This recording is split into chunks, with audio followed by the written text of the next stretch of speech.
Jamuna Tera Vanachari Jaya Radha Madhava Javiya Hare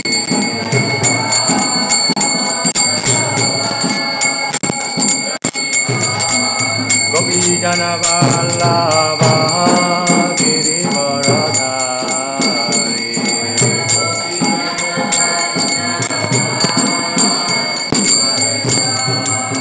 Yashodanandana Raja Janaranjana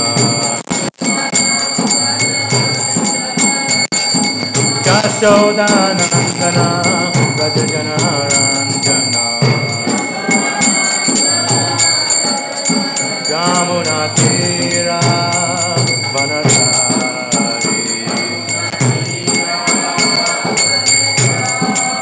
Jamuna Tera Vanachari Jaya Radha Madhava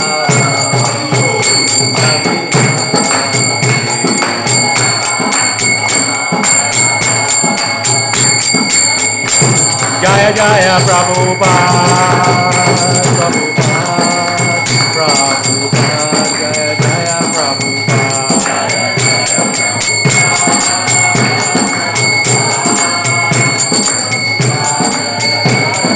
Jaya Jaya Prabhupada Prabhupada Prabhupada Jaya Prabhupada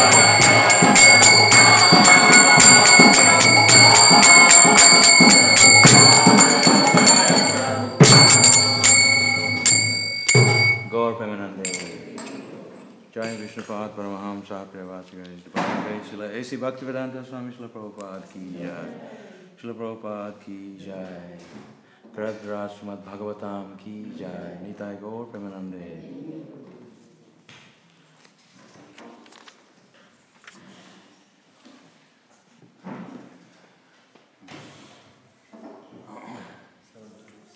17. Om Namo Bhagavate Vasudevaya. Om Namo Bhagavate Vasudevaya. Om Namo Bhagavate Vasudevaya. Canto 4, Chapter 16, Text 17.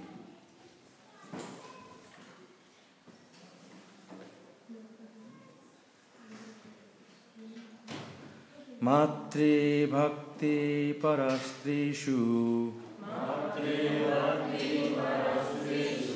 Matri Bhakti Parastrishu. Patnyam Ardha Ivatmanaha. Patnyam Ardha Ivatmanaha.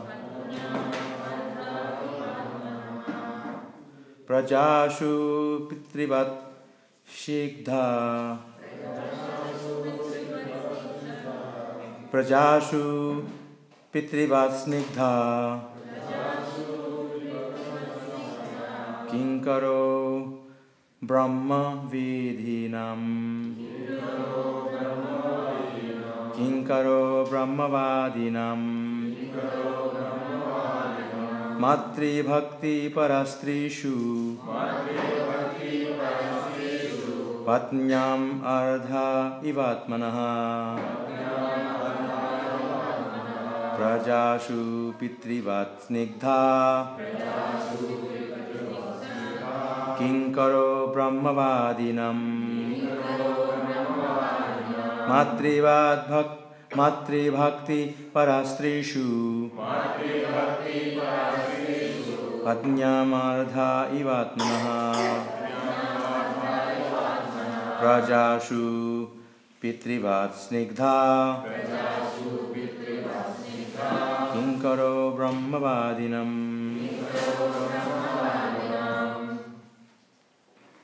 Matri Bhakti Prastrishu.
Matri Bhakti,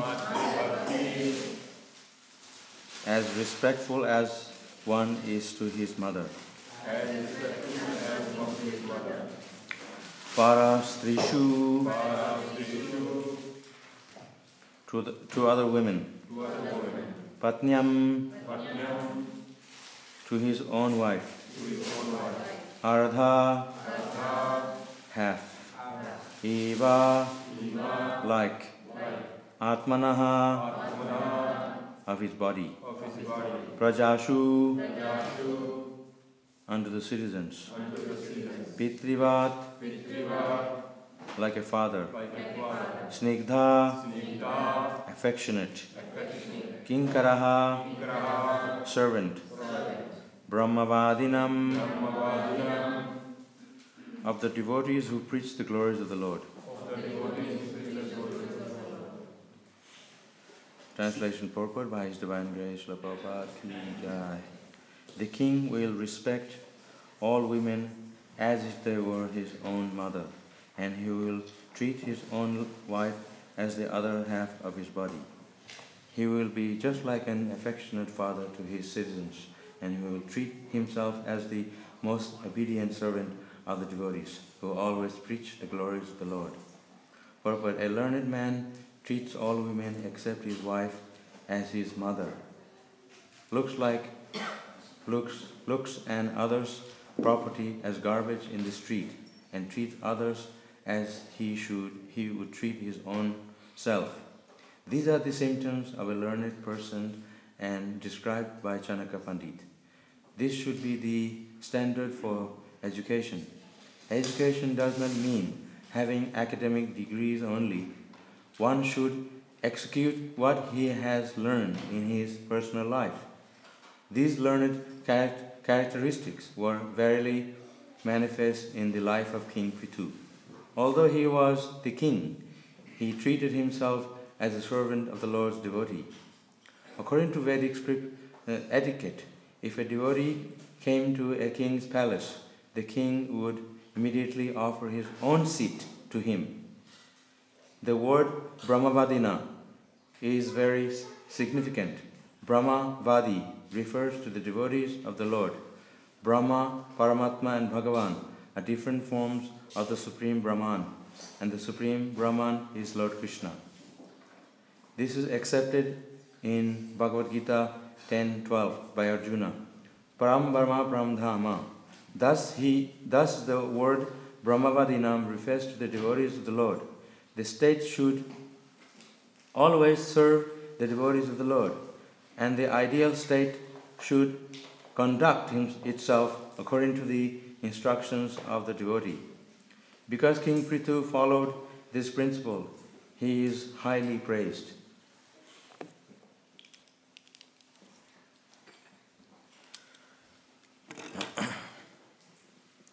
Nama Om Vishnu Padaya Krishna Bhutale Srimate Bhaktivedanta Swami Niti Namine Namaste Saraswati Deve Kauravani Charane Nirvishesha Shunyavadi Paschata Dishitaya Tarne Prabhupada ki Jai. Everything actually a devotee does and says and his actions is a lesson. Everything a devotee do is for others to see and learn from the devotee's example.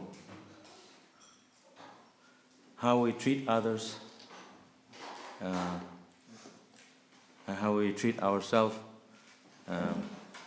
Actually, Prabhupada is the most example in that. Because he himself was so pure and perfect in every way, and he saw everything in connection to Krishna. So therefore there was no mistakes. We cannot see everybody as equal, but at the same time, when we are talking about in the absolute realm of Krishna consciousness, we see everyone as equal because we know everybody is servant of Krishna. In that respect, we see everyone equal. We can't say everybody is equal materially because everyone is different. Not only place we are born, but actually also in our character. That's why there is the Varnashram system that teaches us that one, according to one's character, one is engaged properly. So similarly, pure devotee of Krishna, he sees everyone equally. Pandita Samadarshina, it is explained in the Bhagavad Gita. A Pandit, a scholarly person, he sees men, women, animals, everyone is equal because he sees the soul within that body. That's the first principle, the teachings of the Bhagavad Gita, is that we are not this body. But because we identify with ourselves as such, then there is the classifications where we have to see differently. But in the absolute platform, everyone is servant to Krishna. Jive Sarapai Krishna Nita Das, everyone is eternal servant of Krishna. But when we're in the material world, we have to see everyone accordingly and differently, because everyone is in different platform. Well, there's a reason why I say it. Srila Prabhupada is perfect in his own understanding, because Srila Prabhupada is perfect in every way. So when Srila Prabhupada sometimes he was speaking to the people, Srila Prabhupada was not bewildered by anything. A Mataji offering flowers to the feet of Prabhupada. A beautiful Mataji, Prabhupada didn't say, how are you? And sit next to me. None of that like that. He was not disturbed in every way. Srila Prabhupada was perfect in every way. He was surrounded by all the material wealth, as you can see this ISKCON. Prabhupada had everything. But he was always looking at the feet of Krishna. In fact, you can see in this Melbourne temple, even in Mayapur, if you go, you see Srila Prabhupada and Radha Vallabha. Exactly opposite to each other. So Prabhupada can see Krishna. He didn't have a separate room in the temple. He was looking at the deity. Everything he says is because of Krishna, because his mercy, because his blessings. Prabhupada is always referring to Krishna. He never took anything for himself. He didn't say, this Hare Krishna movement is after my name. He says, ISKCON, International Society for Krishna Consciousness. He make up his own, own name as his own. Everything Srila Prabhupada saw, it belonged to Krishna. So he was the most exemplary in every way. So whenever he saw anything in this world, he always referred to Krishna as is Krishna's belonging to Krishna. Because pure devotees, they are not bewildered by material energy like ordinary living entities. We are bewildered by material energy. When we see Maya, we are affected by it. We are bewildered by the energy, material energy. Srila Prabhupada is a pure devotee from childhood because he is an associate of Krishna by birth. Eternal, Nitya Siddha, eternal pure devotee of Krishna. So, Bhagavatam explains the characteristics of a devotee. Devotee also means Bhagavata. Devotee Bhagavat. Book Bhagavat, devotee Bhagavat. Book Bhagavat, it means it explains the characteristics of Krishna, the qualities of Krishna, and qualities of devotees. You cannot put Krishna and his devotees separately. Krishna is always surrounded by his devotees. You see everywhere, every picture we have, Krishna is surrounded by, his Radharani and the cows, boys and the gopas and the gopis and Vrindavan. So similarly, Srila Prabhupada, when he was here, we saw Srila Prabhupada always surrounded by his disciples. He's an exemplary Vaishnava. Srila Prabhupada never was alone. I mean to say, even when he was alone, he was with Krishna. I remember in Mayapur, in the afternoon, Srila Prabhupada would rest. There's a room on the top of the Lotus building, on the roof. That room, they still have it today. Srila Prabhupada used to rest there in the afternoon nap. And I was from the Gurukul. You can go up. So my job was to go up on the roof and water the plants. There was plants on the roof. There were tulsi plants and flower plants. But it so happened that it had to be when Srila Prabhupada was resting. But they should not allow anyone to go up there when Prabhupada is resting.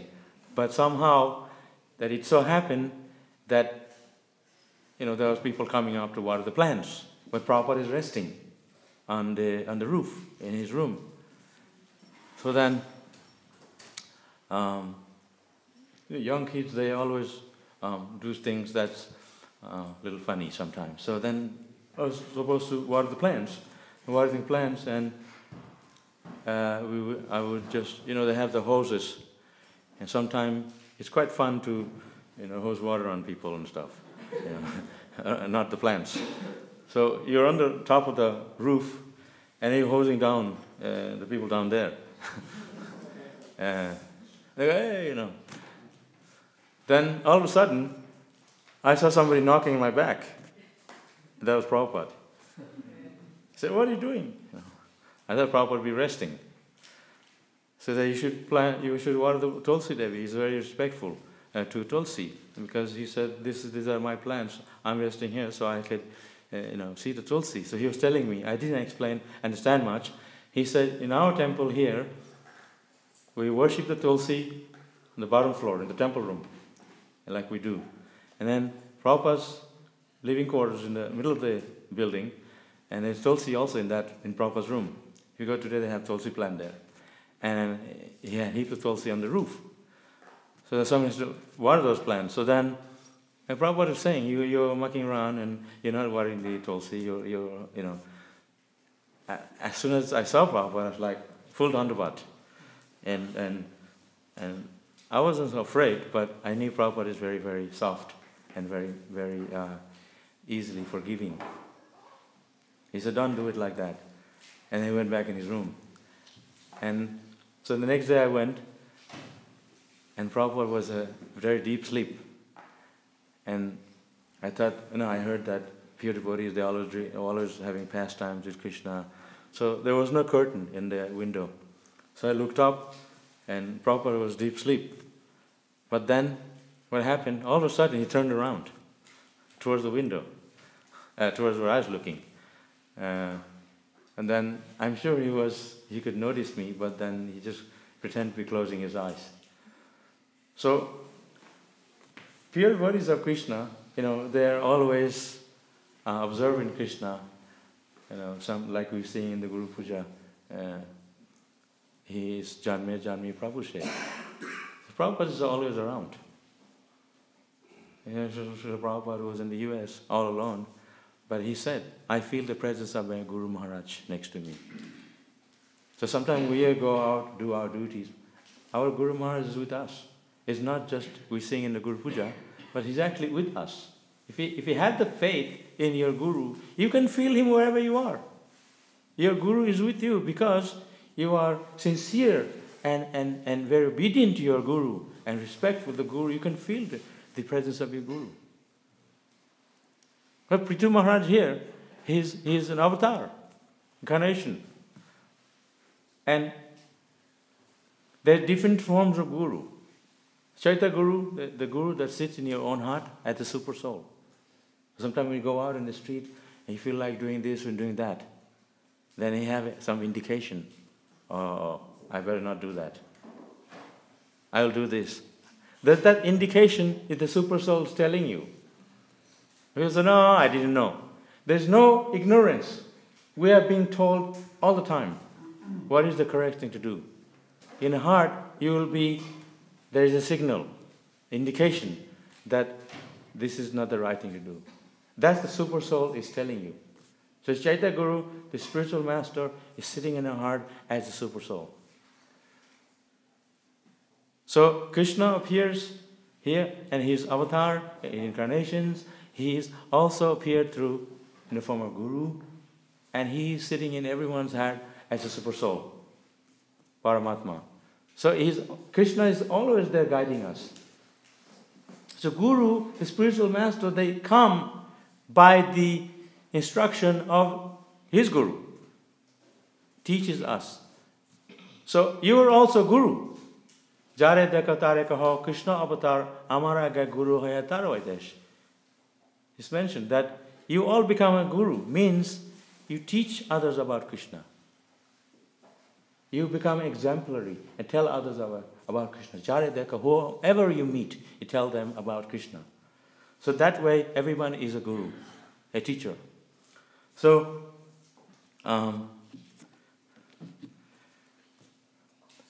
this is a very special time of the year because this is a Kartik time when we do extra service to Krishna to make spiritual advancement. There is never a lack of service in our temple. Prabhupada, in fact, gave us so much service that we don't have time for Maya. We don't have time to go here and there. There's one guy who was telling me, I won't mention his name. He was here. He used to work very, very hard. He was living in ashram. Then he'd go to Crossways. He worked. So he said he came back home. Only thing he can do, he just lay down. He's so tired, and his legs were tired. And so he was complaining, and he didn't get any sympathy from anyone. And nobody asked him how are you feeling. But I said, that's not true. I've been here 2 years. They ask me too much, how are you? Every time we walk by, I say, hey, how are you? So devotees are always caring. But no one's going to be like, oh, and they're going to fuss over you. So my point is, in Krishna consciousness, by the mercy of Prabhupada, we have so much service. If we didn't have service to Krishna, what would we doing? There's service for everybody here. In fact, in this temple is the most busiest temple in the world. In India, you go, you have to get in line to do puja because there's so many pujaris. Here, we are looking for pujaris. That's why initiating people as Brahmana, so we can have more devotees doing services. So, Srila Prabhupada's mercy is so much in our society. It's unlimited mercy. That's the mercy of Prabhupada. And Prabhupada himself, in the beginning days, he used to cook, and cook chapati, he used to cook and feed the people. He himself, and he was showing by example. So some of the preparations, like in our society today, like halwa and gulab jamun, these are recipes by Prabhupada. This is why in our society, in Australia and America, halwa is so popular. The people from India, they come to our restaurant, they say, oh, you guys have the best halwa. We make it in India, it's not the same. Because it's the recipe from Prabhupada. And we're making gulab jamun here. You go to an Indian restaurant, the gulab jamun is not the same. Yeah. And because Prabhupada, he says, this is the Mother Yasoda recipe. He used to say some of the preparations. So Prabhupada, whatever he did, it was in connection to Krishna. So by mercy of Srila Prabhupada, we have this wonderful Hare Krishna movement.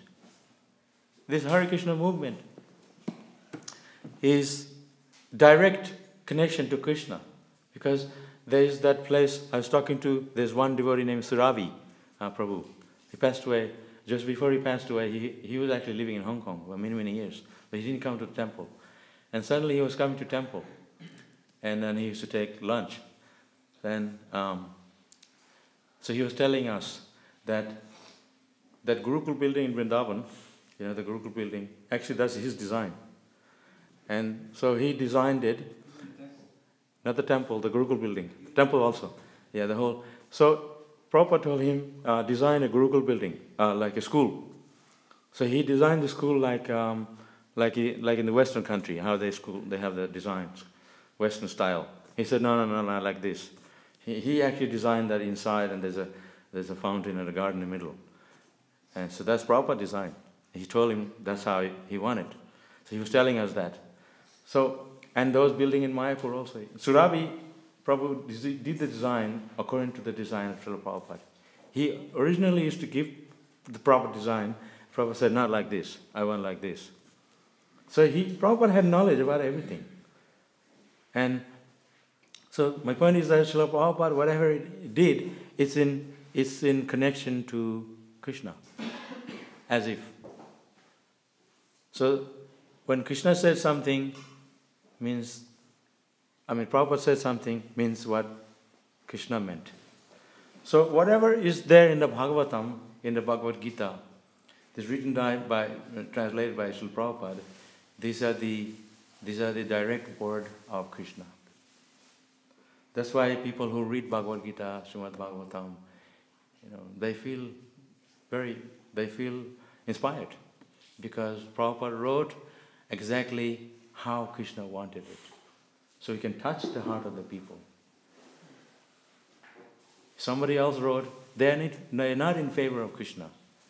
They're jealous of Krishna. So they may write something else. So when they read the Bhagavatam and Bhagavad Gita, they don't have the interest for Krishna. In fact, they turn them away from Krishna. That's why you have to read Bhagavad Gita and Bhagavatam translated by Prabhupada.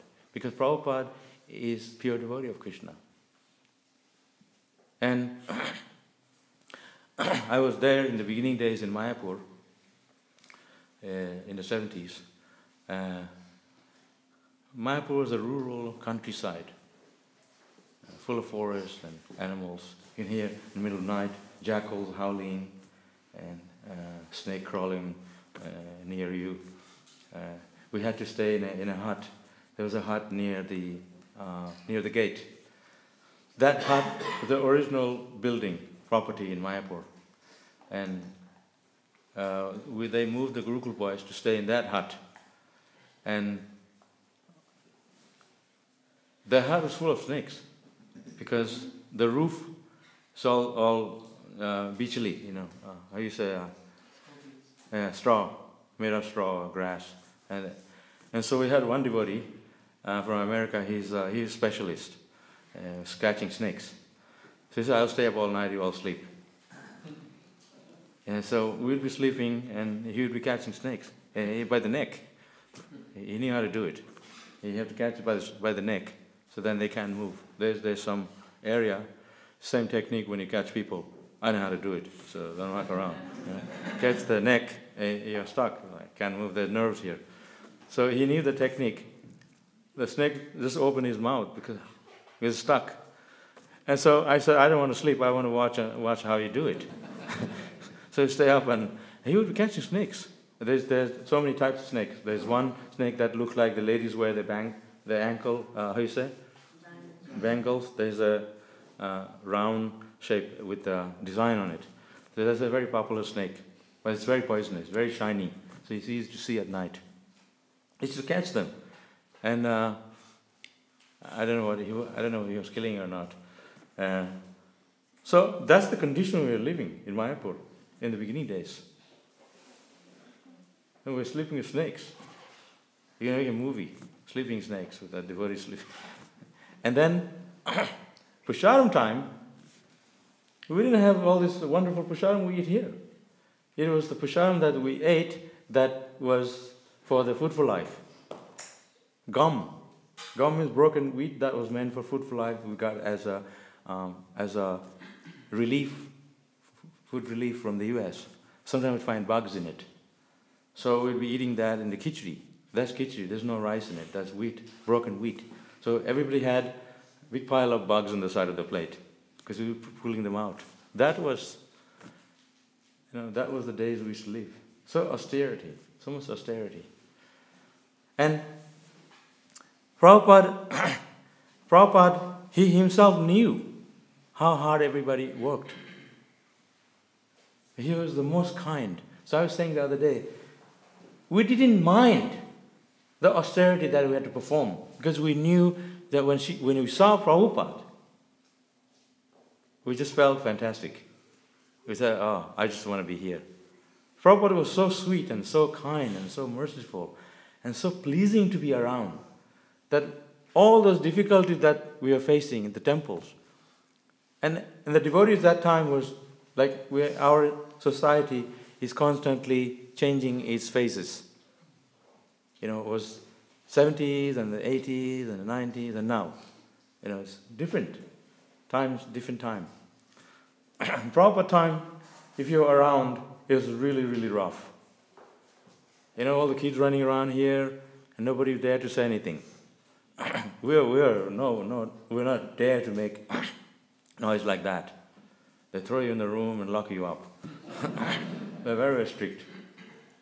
And he shouted at somebody here, oh, child abuse. That time they were smacking us around all the time. So, hey, thank you, Prabhu. Your mercy. We had to be in that devotional attitude. We had one sannyasi, he didn't carry his danda, he used to carry a stick with him.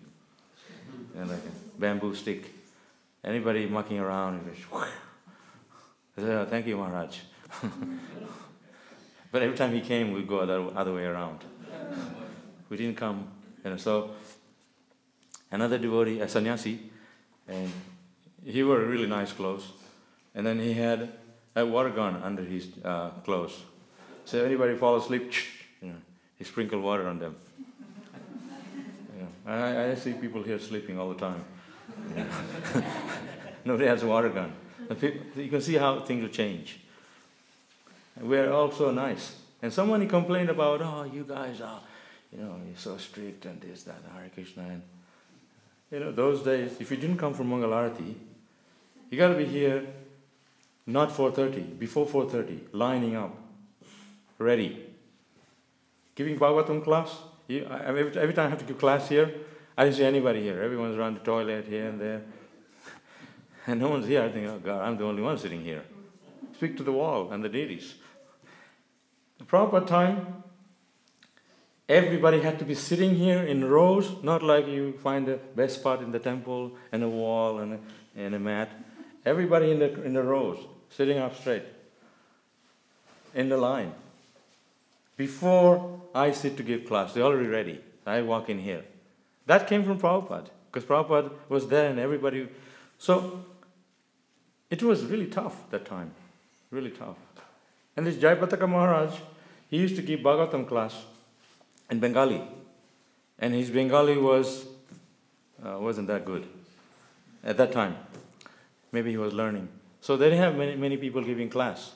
So it was him, or Bhavananda, or Subhag Maharaj, Brahmachari then, and somebody else. So they had the Bengali class upstairs, English class downstairs. And they said, Jayapataka Maharaj is giving class today. I said, oh, fantastic. Because he would just close his eyes, and then he'd open his eyes at the end of the class. He didn't see anybody, what was going on during the class. And I have a chadar. We didn't have jackets there. We just had chadar. And the first time they got a jacket for me from America, a big jacket. It was really hot. And it was the summertime. I was weighing around, so showing off. So I never had a jacket before. So I said, wow, I have a jacket. I'm from the U.S. They're going around. And so my teacher said, take that off. Nonsense. And so Jayapataka Maharaj would be giving class, and I wear this chadar. Chadar is a wonderful thing. You can cover your body with it. You can cover your head from the sun.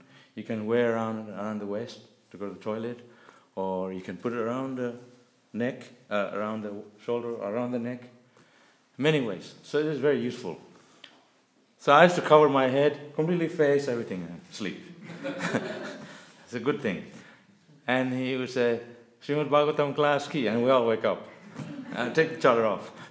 He didn't see us because we had such a good sleep. Because they made us get up at 3 in the morning, Gurukul, and had to sleep, we didn't sleep. Best time in the morning is the morning time to sleep, when the program is happening, but we never got the rest. So that we thought, today is the best time. So we had really good sleep in the Bhagavatam class. And then Prabhupada would be giving class. Srila Prabhupada. So he wanted the Gurukul boys to sit right in front of Prabhupada. Prabhupada wanted that all the boys sit. There's not many boys, there were like 5 of us. So we'd be sitting right in the front. I hit the ground immediately. I was so tired. And the sannyasis, they were all sitting, walking out to the danda. I said, get up, you guys. And Prabhupada said, just leave them alone. So that's the first day. So Prabhupada always stayed in Mayapur more than 1 month. So when he stayed in Mayapur for that long, month and a half, and we had sleep every day because Prabhupada gave class. And same thing.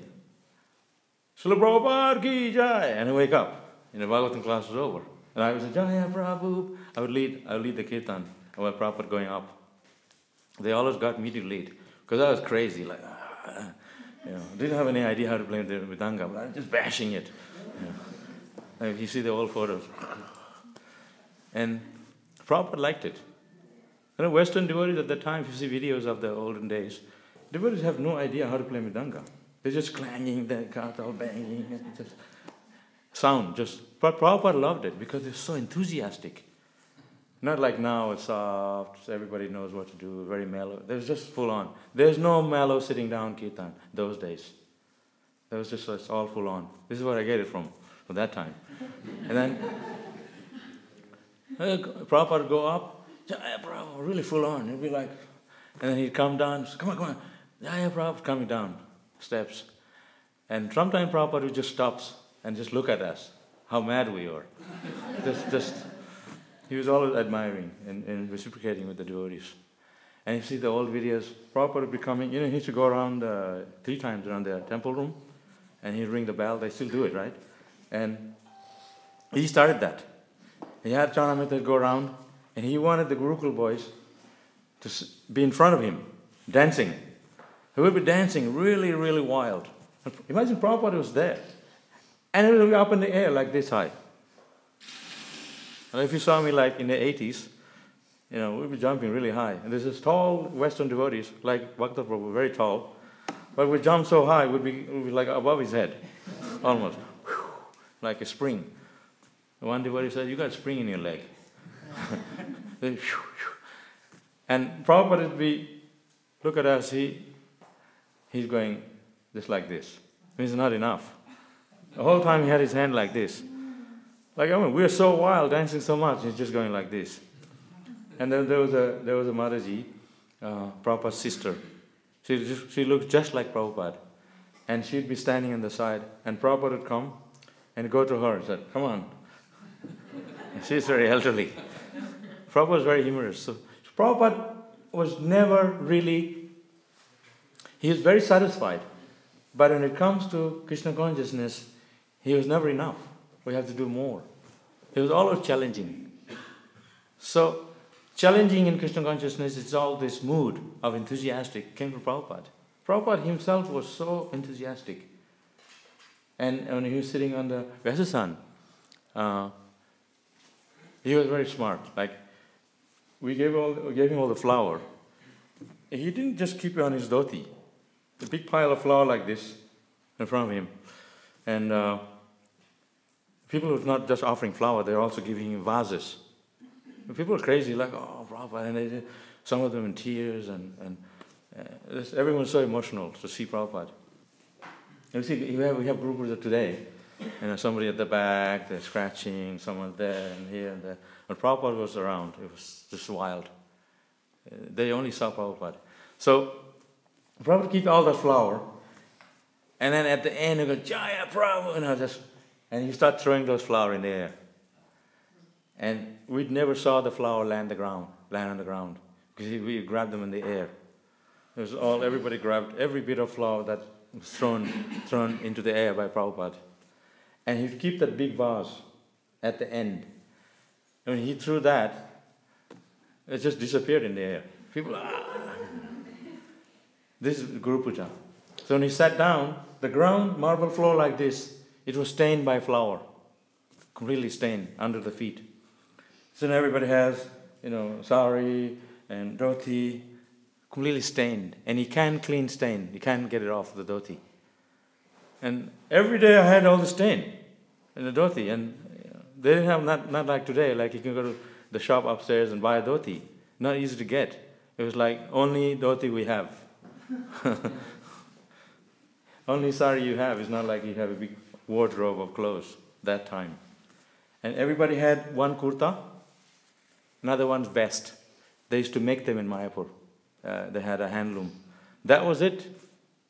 And it's not very cold, so we didn't have to wear big jackets.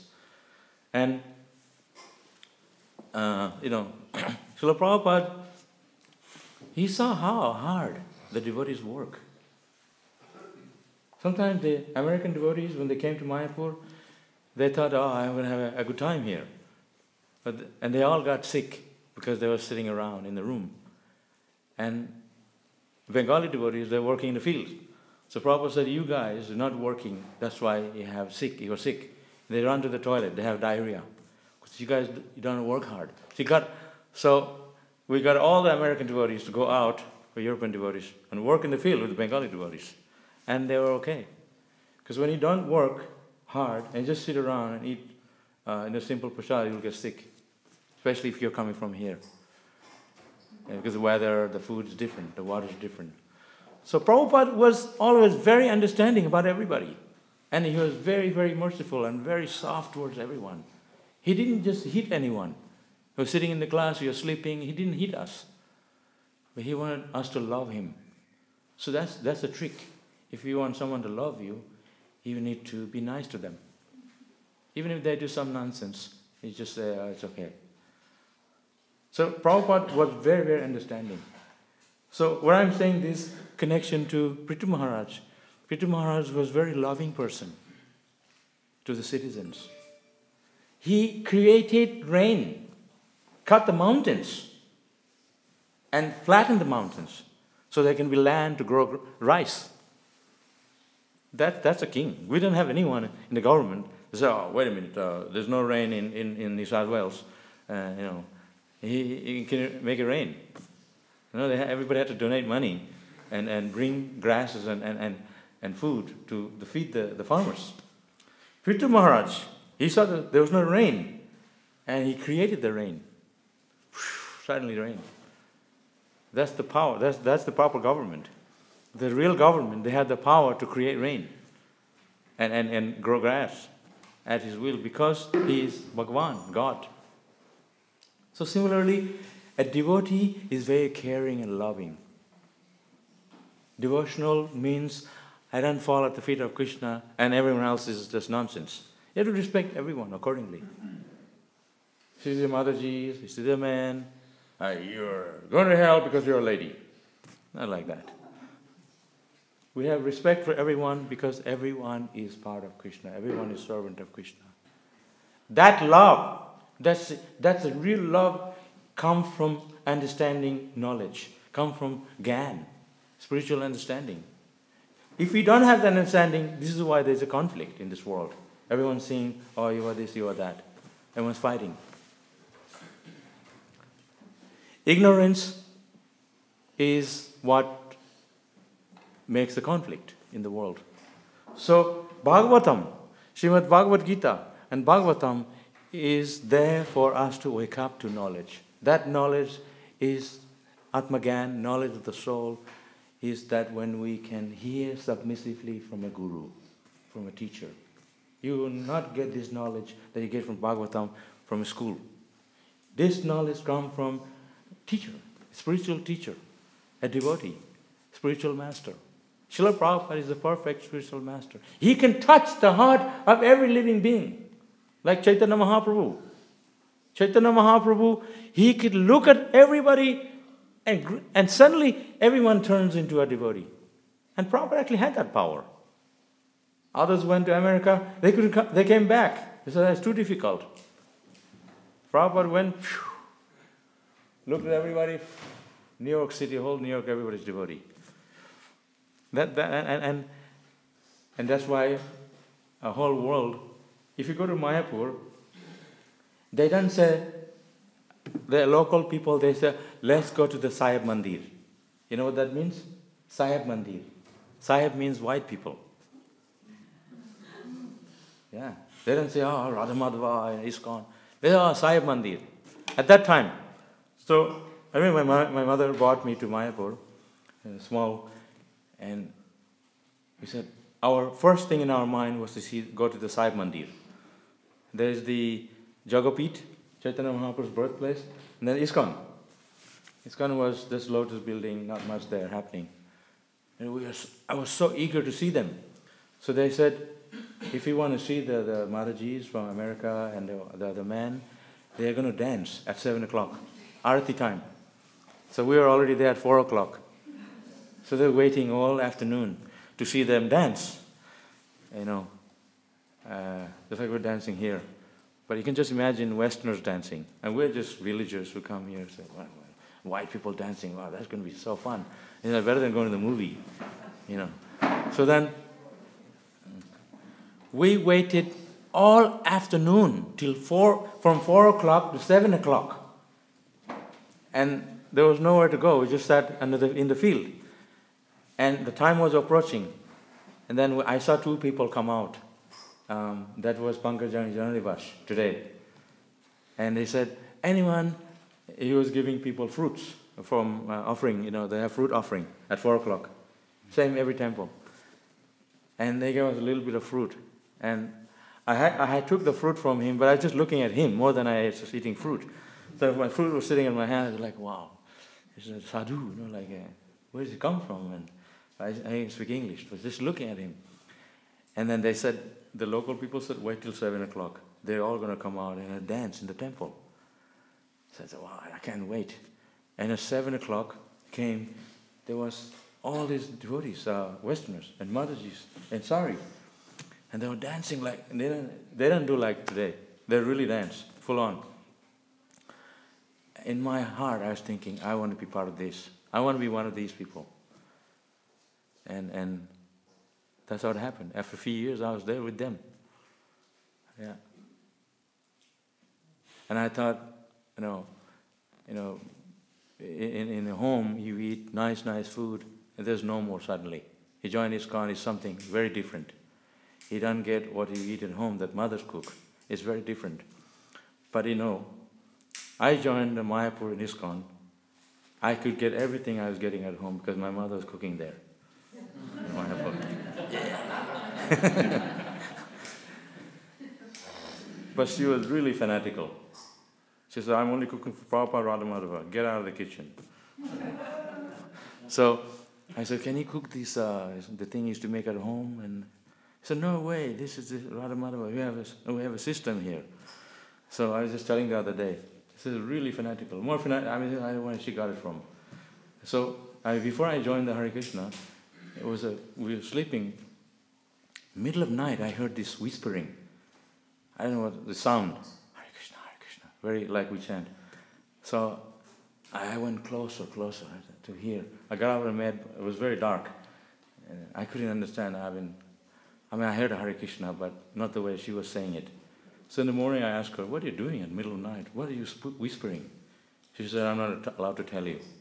Because in India, when you get initiated, olden days, they would give mantra in the ear, not tell you loudly, like something really important, and you tell everybody, chant Hare Krishna. I said, no, Hare Krishna. So then years later, I found out in the temple, she was chanting Hare Krishna. Everybody's chanting Hare Krishna here. And she was doing on her own in a room alone. So most important thing for purification is to chant Hare Krishna, and she was chanting. So I was very impressed by that. So every one of you, I think, before you came to Krishna consciousness, don't think You had some connection from past life. Otherwise, you wouldn't be here today. I remember I was in Sydney. Some West Australian lady brought their daughter or son in the temple. The kid was crying the whole time. And we gave him halwa, we gave him rasagula, gulab jamun. He wouldn't take. He just wouldn't eat. Just wanted to leave. He wanted to go to McDonald's. So we said, this is a demon. Doesn't like Krishna. You know? Because this is a religious place. If you have love for Krishna, you will love it here. So he wanted to go to eat a hamburger. So that's not Krishna conscious thing. So every one of you that have natural affection for Krishna, that's coming from a past life thing, I'm sure. And she had that. She had that connection to Krishna before coming to Krishna consciousness. Prabhupada's mercy is there for everyone. But I think in the case of the people in the US or especially Americans, when Prabhupada is sitting under a tree, I mean, and all these drunkards and drug addicts, I didn't know what they were reading all these drunkard people, and before I came, I didn't know what they are. Then when I came to Sydney first, I said, well, now it makes sense. There's some drug addicts and all these drunkards coming at the door, and I had to be at the guards, just get out. You know? Because sometimes I used to stay up in the city temple and guard the temple, because our temple is right in the city, near to the King's Cross. There's a red light area. All these drunkards would come and throw a stone and try to get in the building and stuff. Yeah. I remember we got one guy, he was hassling the Mataji's at the back, and we were in the temple room. And she said, ah! And then we all came out, Brahmacharis, And I had him in the neck, other one had him around the waist, and then somebody was whacking him. And he fell on the ground, and he got up, come on. And I'm like, oh my God. We beat him so much, nothing happened to him. He must be a Hiranyakashipu or something. So we called the police. The police came, and then they had him against the police van, and they're whacking him down. And he said he's escaped from the jail. So they're looking for him. He said they thanked us. but we beat him so much, but nothing happened. He was drunk. So we're dealing that kind of thing. So, Prabhupada's mercy is so unlimited. He had our Hare Krishna temple right in the heart of the city, where where they needed the most, people needed Krishna consciousness the most. Not somewhere in the mountains. They go to the Himalaya, meditating. You're just going to come back to the city again after a while and go to the bar. Better we perform Krishna consciousness in the city. I love the city. I mean, not so much, but I've been here in the city all life. Sometime when I go to the farm, after 3 days, can't wait to come back to the Melbourne temple. It's so boring there. I know there's beautiful cows and land and everything, but I want to be where there are deities and all the actions happening. I don't know how they can live, Keshava there so long. He must be really transcendental. So then, Srila Prabhupada's mercy is for everyone. So my point was that those people came to see Prabhupada. They didn't have any background, good karma, I'm sure. So they said, Prabhupada, we must... So what karma they have? They're just, meat-eater, drunkards and everything.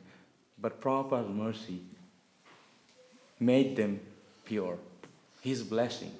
This is why I said a sadhu's blessing, a blessing of a great sadhu. That's why Radharani has her hand like this. He's blessing us. Prabhupada would bless. In India, sometimes when you go to India, they jump onto your feet to get your blessing. Not on Prabhupada's feet. Because they always have sannyasi around him. They would jump on the Prabhupada's feet, no way.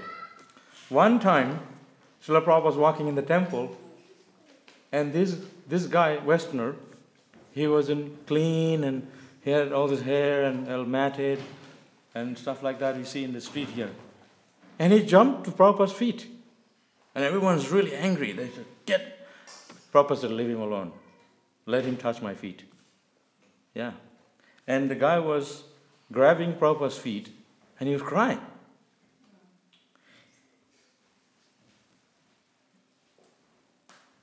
Prabhupada said, leave him alone. He had his hand on his head. for like 5 minutes. Yeah. And that guy got the unlimited mercy of Prabhupada. Years later, he became the biggest book distributor in the US. Yeah, Prabhupada's blessing. The devotees told me the story. It happened in Mayapur. He just came out of the bush from somewhere and grabbed Prabhupada's feet. And Prabhupada allowed him to touch his feet. And all these Indian people said, no way. He knew that this person is needed. You're from India, you already have a lot of blessing. You're born in a Brahmana family, you have a big thread, and you're coming to temple. But these people, Prabhupada went to, he's very merciful. He goes to a place where people going to really take Krishna consciousness very seriously. Even people go to the church once a week. But our devotees, I was just telling you, in Mayapur, they were coming every day and day and night. In fact, this Hidananda Maharaj, your guru, I think he's coming here, right? Next week, Hidananda Maharaj is coming here. First time I met Hidananda Maharaj when I'd been down Gurukul. I had some of his kids, his disciples, they were in my class, my ashram, monitor. So I brought those students to see Hidananda Maharaj in his room, in a guest house. The Spanish boy from South America. He was the guru there. So then, while we were talking with him, they bought this big plate of prasadam, like steaming hot halava, and puris, and all this nice prasadam. Because we're from Gurukul, we never see those things. Such opulent prasadam. And we get khichdi, and that's it. And he was eating hot halva for breakfast. So we were like, well, just looking at the plate. And it just so happened that they bought, while we were talking, that was his breakfast time. So then he said to us, he said, when you become a guru like me, you can eat like this. I said, oh yeah, okay. Maybe that's why everybody wants to become a guru. You come to Melbourne temple, you don't need to be a guru, because prasadam so much here, and so opulent. There's plenty here. You know, in the middle of the night, you walk down, there's prasadam just lying around. That's how you see all the pigeons are so fat, they can't even fly. We're chasing them, they don't know how to fly, they're just walking. Unless you go so near, they have to fly. Because they're eating and eating, you know. So devotees come here, you know. Every time I come here, there's always someone munching on prasadam. This is so much around. Isn't it? So Prabhupada's mercy is so unlimited. There's no austerity in Hare Krishna movement. If you think it's austerity, you go out and work outside. Get a job. And it's just so hardship life, man. So hard. You see, that devotee was telling me, I drive Uber, I don't make enough money. I said, you just serve Krishna. Krishna will give you. He said, no, sometimes the devotees are very harsh. No, the devotees... Oh, this is a story I'm going to tell you. Regarding my mother last week, she passed away. So she had difficulty in Mayapur. That's a couple years, like 5 years ago. So I told my mother, you pack your bag and leave that place, Mayapur. I will support you. So my uncle in Shantipur has a big house, 3-story building. Nobody's staying there because all his daughters, sons, everybody married and left. So I said, you go and live there peacefully, no problem. And you can call me, they have phone and whatever. She said, you're my son, whatever you say, I will do. So he did. She packed bag and left there. And then when she was living at my uncle's place, after 2 days, she had enough. She wanted to go back to Mayapur. She said, these people eat fish, and I don't have the association of the devotees. I hate this place. So whatever it is, the devotees, that you may think that they give you difficulty, but it's a blessing. You try to find out how the karma is, the outside world, material world, it's so hard. Make a living, work, come home, you just hardly have enough time to watch TV. You're so tired. And they're just like bonk on the bed. They work like an ass. So you can work for Krishna. It's so much more rewarding, so pleasurable to work for Krishna. So that's why Krishna consciousness is such a blissful place. Because here you can get the blessing of Srila Prabhupada. There's a connection. Everything we do in Krishna consciousness, you have to do in connection to Prabhupada. You think, oh no, I will do it myself. I don't need you guys. You can't. There's one devotee, he says, I will go to Radhakund. Radhakund, Vrindavan, and I'll chant japa on my own, in a hut. Prabhupada said, there are enough monkeys in Vrindavan, in Radhakund. We don't need one more. Ekaki amai nahi pai bal harinam sankirtan. Bhaktivedanta Thakur said that we should perform on my own. I am not able to chant Hare Krishna. But together, I feel ecstatic. I feel so enthusiastic. So, when you have the blessing of Guru Bhakti, like you have Krishna Bhakti, Guru Bhakti, there's a line in your hand. I won't tell you which one. That's called Guru Bhakti. If they see you don't have love for your Guru, you just come in the temple, hey, Guru Maharaj. But you don't actually have a line there, just once a year. But you have to do service for Guru all the time. Then the line gets bigger. My line's getting a little shorter now. Not chanting enough. There's a line between. I'll tell you later. When I finish service. So, Guru Bhakti, love for Guru, is the way you can get the mercy of Krishna. Not jumping to Krishna. You have to have love for Krishna. Guru Krishna prasade pai bhakti lata bij. Your creeper of devotion will grow when you have the blessing of a Guru. By the mercy of Guru, you get Krishna. By the mercy of Krishna, you get Guru. So, we talk many philosophical things, but actually it all boils down to doing service. What is that verse? Tadvidi pranipatena pariprashnana shevaya. Before I joined in Mayapur, I used to think Sheva means eating. In our language, Sheva means eating. Sheva, oh yeah, let's go for it. But here we say Sheva means service. Work hard. And as well as eating. A little bit. 5 minutes eating and 20 hours working. But that's the ecstasy. In Mayapur, we work really hard. They said, if you do menial service, like clean the toilet, with bare hand, we didn't have any gloves, then you get more mercy. Because it's very menial service.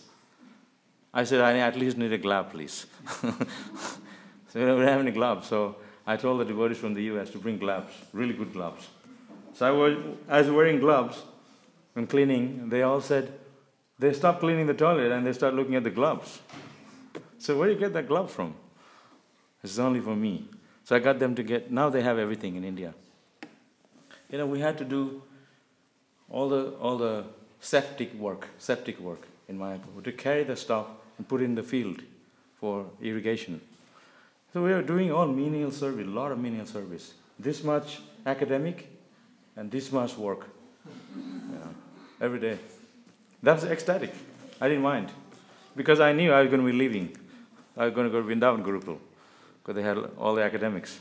So when I was in Mayapur, this much academic and so much work. Clean the toilet, sweep the Mayapur, all the road, then serve the sannyasis, and, clean the dhoti and iron, and oh, God, so much work. So I did it, but they used to always preach to us as devotional service, not slavery. Some say slavery, it's devotional service. So it depends how you see it. It is devotional service. Here it's a lot of work, but it's serving Krishna. So my mother has worked really hard in her whole life. In the beginning days, she was the main cook. She cooked Radha Madhava, Prasharam, cooked for the devotees, because there was no cooks that time. And one American Mataji, a big fat lady like this from LA, he said, get out of the kitchen, I'm cooking today for Prabhupada. And she's a small lady, said, okay, you cook. And then she cooked this paneer sabji. Because paneer, it's very popular here. We all know paneer as Master Krishna. Wow, it's so popular. So she made this paneer sabji. We call it dalna. It's made of, cauliflower or potato, and very gravyish. It's it's lovely taste. And so she used to make that for Prabhupada. And, sorry.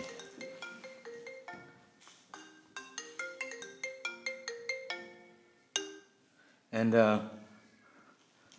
so she cooked that, and the paneer was floating on top of on the water, like it's floating, and no gravy-ish.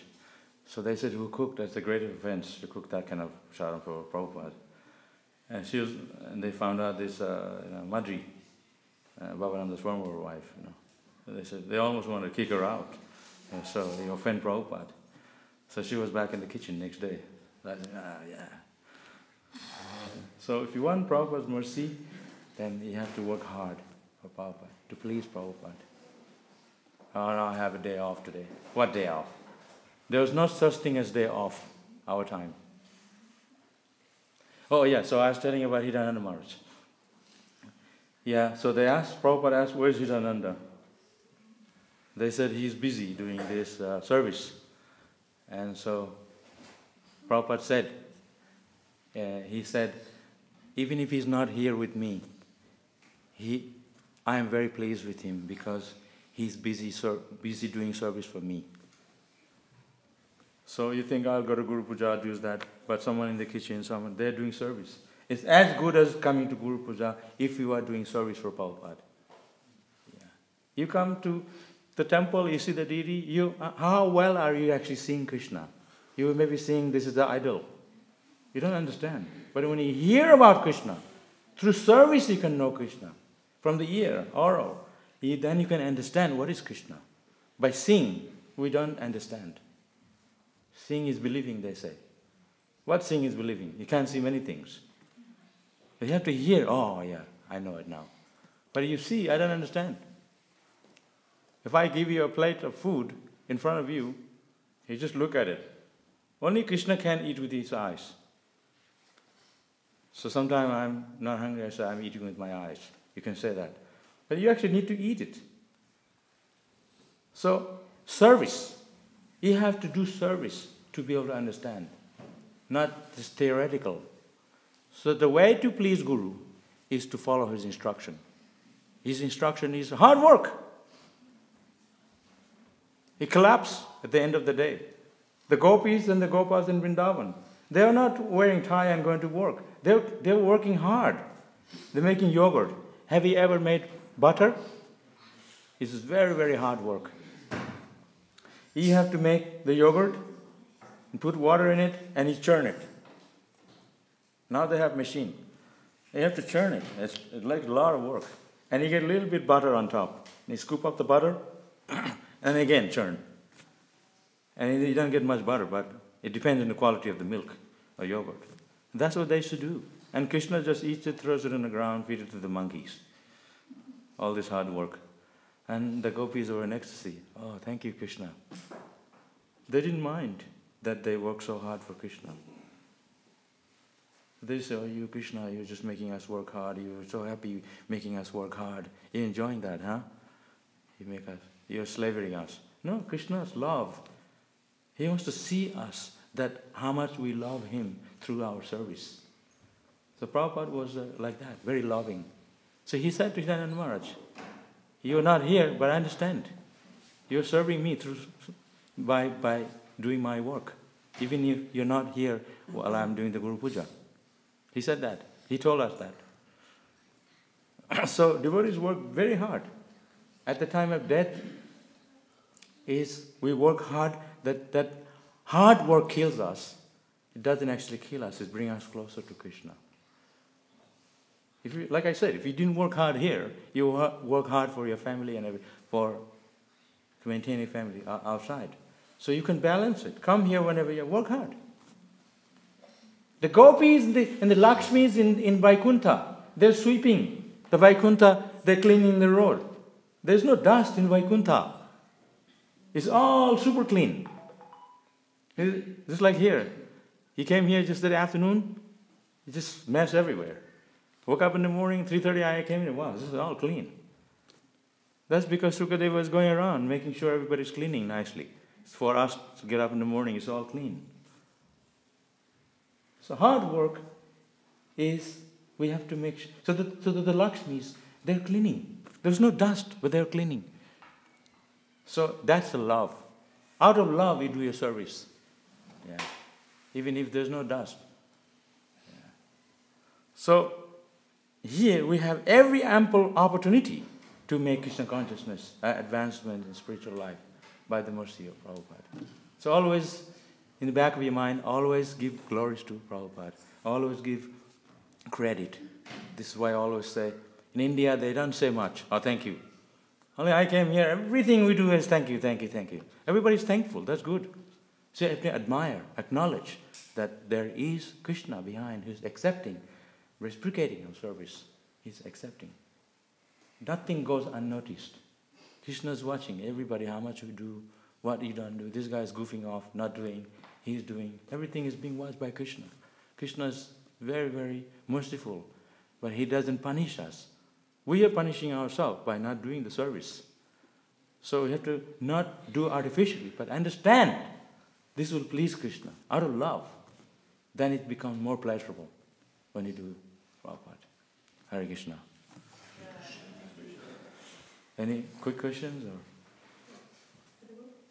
Yes, Maji. Well, we had the kirtan this morning. I was thinking how thanks to Prabhupada we have all this. I'll just say a story which happened from the hospital. There was one lady, the Christian pastoral carer told me the story. She had one lady in ICU and she had a heart transplant. And while she had that heart transplant, she had a near-death experience. And she said she left the body and she went on some beautiful place where people were all wearing white and they were all singing hosannas, all singing the glories of the Lord. And while we had kirtan, I was thinking, we don't need to go there. We don't need to have near-death experience. We all already have it here. We all chant these glories of the Lord here. We celebrate. And she said everyone was happy. Everyone was happy. And I was thinking, thanks to Prabhupada, we have this what she had to experience too. That experience. Yeah, it's somebody said that Bhaktivedanta Thakur had a dream in Mayapur, and he heard this big chanting coming on a road, Bhaktivedanta Road in Mayapur. Big chanting party, in the middle of the night. And he woke up and he went to see. They said, these are all the demigods. Yeah. Middle of the night. Who's going to go to Harinam middle of the night in Bhaktivedanta Road in Mayapur? The demigods come out in the middle of the night and they have big Harinam on that road in front of the temple in Mayapur. Only he could see it. So we don't know. People coming here, joining us, somebody from the street, suddenly. It could be demigod, just ordinary, but we don't know. So to be very respectful to everyone, and people coming from every background. And you white people here, brown people, it doesn't matter. There's variety. Spiritual is full of variety, not just one color, many colors. Like you see the rainbow, rainbow means a lot of colors.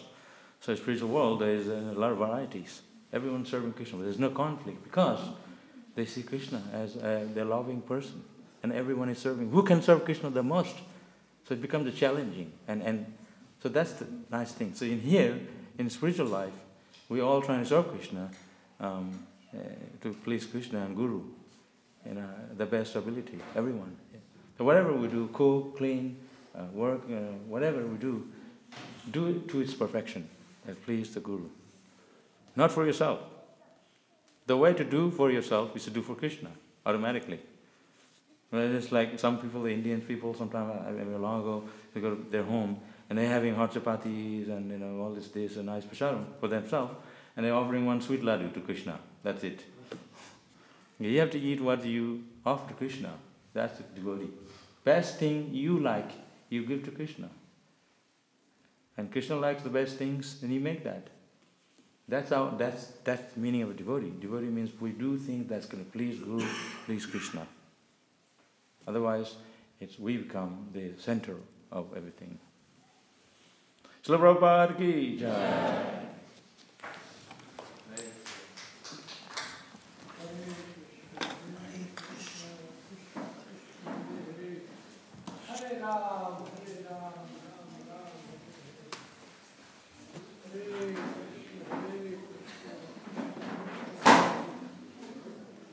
Ram, Ram, Ram, Ram, Hare